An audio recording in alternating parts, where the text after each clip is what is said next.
नमस्कार दोस्तों, स्वागत है आपका साइंस जर्नी में। क्या आपको पता है जब जर्मन और ब्रिटिश भारत में ब्राह्मणों के द्वारा लिखी गई धार्मिक गपोल ग्रंथों का अनुवाद करना चाहते थे तो सबसे पहले किन ग्रंथों को चूज किए थे? अगर आपको नहीं पता है तो मैं बता देता हूँ, उपनिषद। जी हाँ, सबसे पहले उपनिषदों को ही उन लोगों ने इंग्लिश में ट्रांसलेट करने का प्रयास किया था, जिसमें मैक्स मूलर भी शामिल थे। दरअसल उपनिषद के बारे में बहुत सारे भ्रम फैलाए गए हैं। कुछ लोगों ने तो ये तक कह रखा है कि इसका न किसी धर्म से लेना देना है, न किसी रिलीजन से लेना देना है, बल्कि ये तो फिलॉसफी है। और ऐसी गपोड़ गाथा कहने वाले सिर्फ भारतीय ब्राह्मण नहीं थे, इसमें विदेशों के भी एक आध लोग थे। शायद वो अपना नाम भारत में हाईलाइटेड करना चाह रहे थे। इन्हीं में से एक था जर्मन दार्शनिक शोपेनहावर। उसने उपनिषदों को विश्व की दार्शनिक विचारधारा का मार्गदर्शन कहते हुए यह घोषणा की थी कि ये मेरे जीवन के लिए सांत्वना रहे हैं और मृत्यु के बाद भी सांत्वना रहेंगे। आज के डेट में भी बहुत सारे ऐसे ब्राह्मणवादी हैं जो कहते हैं कि वेद, रामायण, महाभारत, गीता, पुराण सभी गलत हो सकते हैं, सभी गलत हो सकते हैं, लेकिन उपनिषद तो कतई नहीं। इसे तो जंगल में रहने वाले ऋषि मुनियों ने लिखा था, उन्होंने रचना की थी। जबकि सच्चाई यह है कि इसकी खाल तो हमारे क्रांतिकारियों ने भी उतार दी थी। गदर पार्टी के संस्थापक और हिंट्स फॉर सेल्फ कल्चर जैसी प्रसिद्ध पुस्तक के लेखक लाला डॉक्टर हरदयाल का कहना है कि मैं उनके शब्दों का हिंदी अनुवाद दिखा रहा हूँ। उपनिषद दावा करते हैं कि वे उसकी व्याख्या करते हैं जिसे जान लेने से सब चीजें जान ली जाती है। यह संपूर्ण को जानने की मध्ययुगीन खोज भारत के सब उच्च अध्यात्मवादों का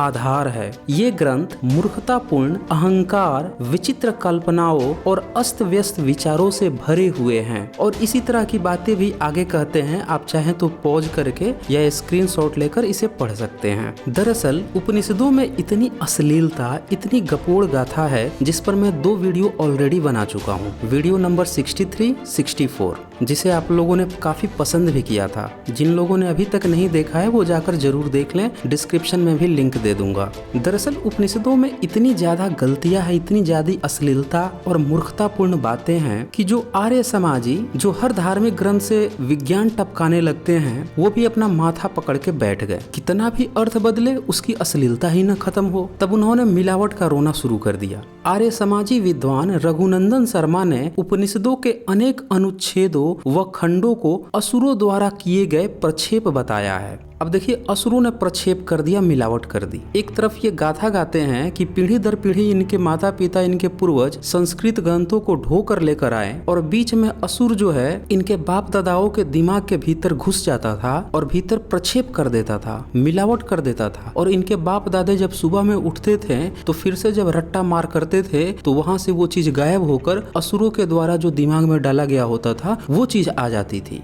ये मैं नहीं कह रहा, ये आर्य समाजी रघुनंदन शर्मा बोल रहे हैं। आपने स्वामी विवेकानंद का नाम तो सुना ही होगा। उन्होंने एक अद्वैत आश्रम स्थापित किया था। उस आश्रम में धार्मिक किताबें छपती थी, उसमें उपनिषदों का अंग्रेजी अनुवाद भी छपा, लेकिन अनेकों अनुच्छेदों के अश्लील होने के कारण उसको बिना अनुवादित किए ही ऐसे ही छोड़ दिया गया। अब उनका भी ट्रांसलेशन हो गया होता तो ये जो शोपेनहावर थे जो इसको जिंदगी की सांत्वना बता रहे थे, फिर चले जाते तेल लेने इसकी अश्लीलता पढ़ पढ़ के। तो जैसा कि मैंने इसके फर्स्ट और सेकेंड पार्ट में बताया था कि उपनिषद जो सबसे पुराने हैं वो 11 से 12 माने जाते हैं। तो जो सबसे पुराने उपनिषद हैं उन्हीं में से एक एक उपनिषद को मैं सीरीज के रूप में लाऊंगा ताकि एक एक बात को आप लोग गहराई से समझ सके, ताकि भविष्य में कोई भी उपनिषद में ज्ञान विज्ञान या फिलॉसफी की बात आपके सामने न कर सके। अब ये जो सबसे पुराने 12 उपनिषद हैं इनमें से एक है कौशिकी ब्राह्मण उपनिषद। इस उपनिषद के बारे में यह प्रचार फैलाया गया है, इसमें ब्राह्मण की बजाय क्षत्रियों को विद्वान बताया गया है और ब्राह्मण क्षत्रियों से पढ़ने जाते थे। लेकिन यहाँ खुश होने की जरूरत नहीं है, क्योंकि उपनिषदों को मुस्लिम शासन काल में लिखा ब्राह्मणों ने ही है, देवनागरी लिपि में और संस्कृत भाषा में। तो दोस्तों इस वीडियो को अंतिम तक देखिएगा, क्योंकि इसको देखने के बाद फिर इस तरह की फर्जी और बेहुद्दागिरी बातें आपसे कोई नहीं कर पाएगा। ओवरऑल रिजल्ट, चाहे वो ब्राह्मण को मूर्ख दिखाए या क्षत्रिय को चालाक, बातें इसमें पूरी तरह से ब्राह्मणवाद की होती है, पूरी तरह से बेहुद्दागिरी बातें बातें होती हैं और जिन्हें धरती के भूगोल के बारे में नहीं पता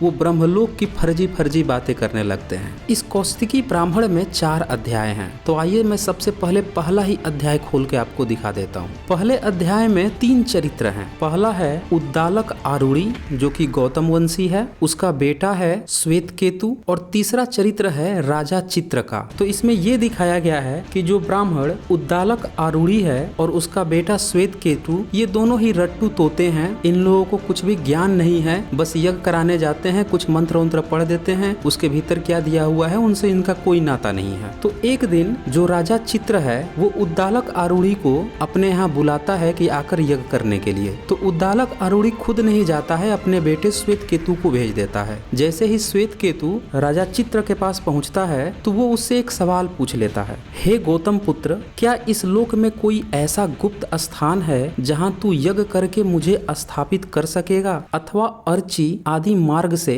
जिस लोक में जाया जाता है क्या तू मुझे उस लोक में स्थापित करेगा। अब श्वेत केतु जो था वो भी रट्टू तोता था, उसे कुछ भी नहीं पता था। तो वो सीधे बोल देता है कि मैं ये सब कुछ नहीं जानता, इसके बारे में मैं आचार्य से पूछकर यानी अपने पिताजी से पूछकर देखूंगा। फिर घर जाता है, अपने पिताजी से यही सवाल पूछता है। तो उसका पिता जो उत्तर देता है वही इस कौशिकी ब्राह्मण के फर्स्ट अध्याय के फर्स्ट श्लोक है। अब वो क्या कहता है उसका हिंदी अनुवाद मैं आपको सुना देता हूँ। मैं भी यह सब नहीं जानता, चल हम उसके घर पर चले और वहाँ वेद अध्ययन करके उससे ज्ञान प्राप्त करें। फिर वो कुछ सूखी लकड़ियाँ लेकर जो कि आग जलाने पर उसमें झोंकता तो लेकर राजा चित्र के यहाँ दोनों पहुँच जाते हैं बाप बेटे। तो ये जो चरित्र दिखाया गया है ब्राह्मण बाप बेटों का, ये चरित्र कुछ अन्य उपनिषदों में भी है। जैसे छांदोग्य उपनिषद के अध्याय 5 के खंड 3 में भी दिखाया गया है कि जब श्वेत केतु से जो पंचाल देश के जो राजा थे वो उससे कुछ सवाल पूछते हैं तो वहाँ पे भी वही बोलता है कि उसे नहीं पता है, पिताजी से पूछ कर बताएगा। फिर जब घर जाके पिताजी से बोलता है तो पिताजी कहते हैं चल चल जो पंचाल नरेश राजा हैं प्रवहण उनसे ही सीख कर आया जाए। तो यहाँ तक तो लग रहा होगा कि भाई क्षत्रिय यहाँ पे ज्ञानी थे, लेकिन आगे का जब ये स्टेटमेंट आप पढ़ेंगे तो आपको पता चलेगा कि यहाँ भी क्षत्रियों को नीचा ही दिखाया गया है। अब आगे लिख रहा है उपनिषद कि जो प्रहवण राजा था उसको संकोच होने लगा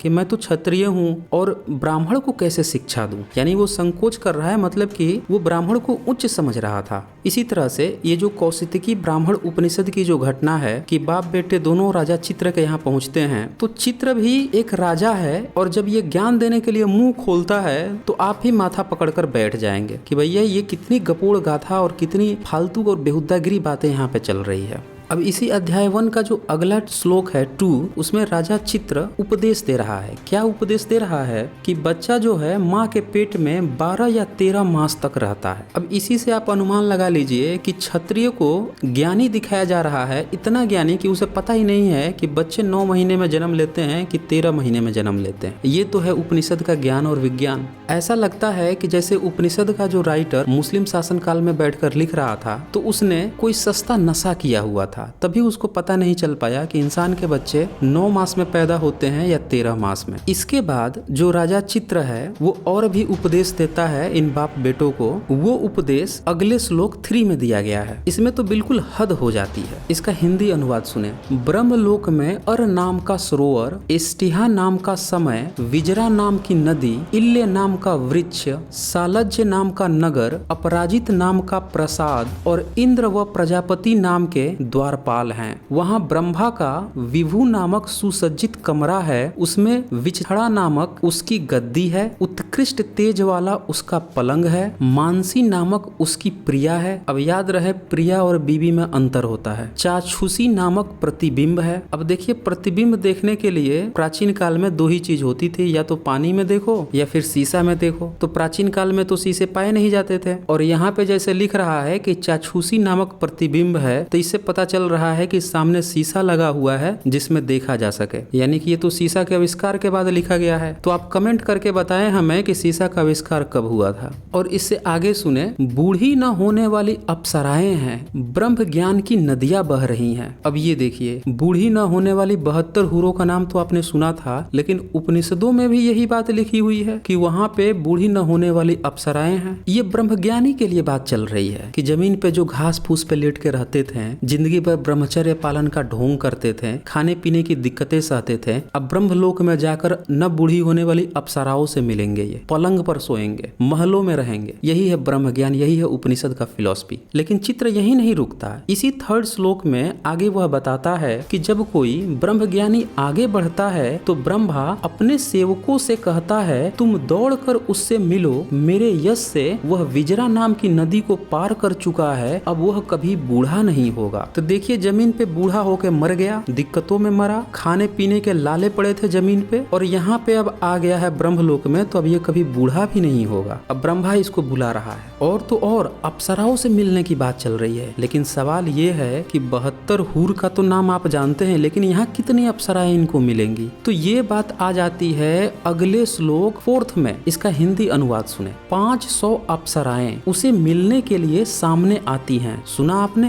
500 अप्सराएं, उनमें से 100 के हाथ में वस्त्र, 100 के हाथों में अंजन, 100 के हाथों में मालाएं, 100 के हाथों में वस्त्र और 100 के हाथों में केसर, चंदन आदि होते हैं। वे उसे अलंकृत करती हैं और इस तरह से सजाया हुआ वह ब्रह्मा के पास ले जाती हैं। श्लोक 5 कहता है कि जब वह ब्रह्म ज्ञानी ब्रह्मा के पास पहुंचता है तो देखता है कि वह चंद्रमा की किरणों का गंदुआ यानी कि तकिया और उद्गित की चादर लिए हुए पलंग पर पड़ा है। अब देखिए, यहाँ पे ग्रेविटी फ्री भी है, पता नहीं किस ग्रेविटी पर टिका हुआ है, और उसके ऊपर ब्रह्मा भी टिका हुआ है। मतलब उसके नीचे कहीं ना कहीं ग्रेविटी तो जरूर है, नहीं तो ब्रह्मा तो पलंग पर टिक नहीं पाएगा, ना ही पलंग टिक पाएगा। और अगले श्लोक 6 में तो हद हो जाती है। इसमें तो बकायदे इतनी बेहुद्दागिरी बात होने लगती है, उसे आप खुद ही सुन लीजिए। ब्रह्म ज्ञानी न आओ देखता है न ताओ, तुरंत ही पैर बढ़ा देता है ब्रह्मा के पलंग पर। तो ब्रह्मा उसे पूछ देता है कि तू कौन है, और फिर पूछता है मैं कौन हूँ। इसी पर बात आगे बढ़ती जाती है। तो ब्रह्मा पूछता है कर्म किससे होता है? तो ब्रह्मज्ञानी उत्तर देता है हाथों से। फिर ब्रह्मा पूछता है सुख दुख किससे महसूस होता है? ब्रह्मज्ञानी बोलता है शरीर से।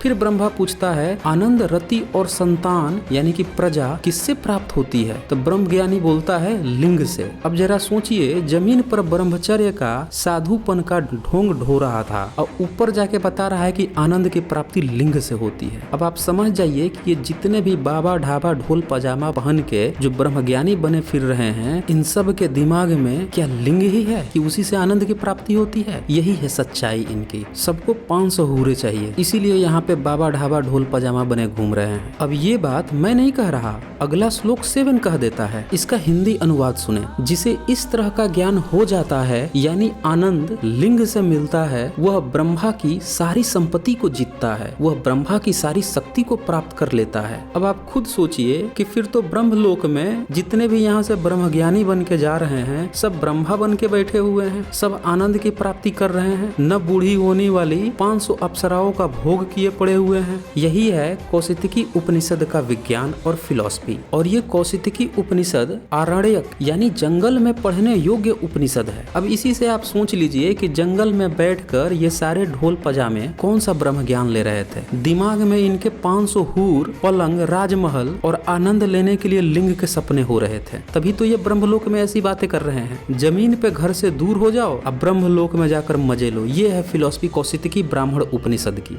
ये तो कुछ भी नहीं है। नेक्स्ट पार्ट 4th में उपनिषदों की पूरी तरह से खाल उतरने वाली है, आप बने रहें। और दोस्तों, आपको ये वीडियो पसंद आई है तो इसको जरूर लाइक कीजिए। लाइक करने के बाद शेयर करना तो कतई न भूले, और ज्यादा से ज्यादा शेयर कीजिए ताकि सभी लोगों को उपनिषद की सच्चाई पता चल सके। तो जल्द ही मिलते हैं नेक्स्ट पार्ट के साथ। धन्यवाद।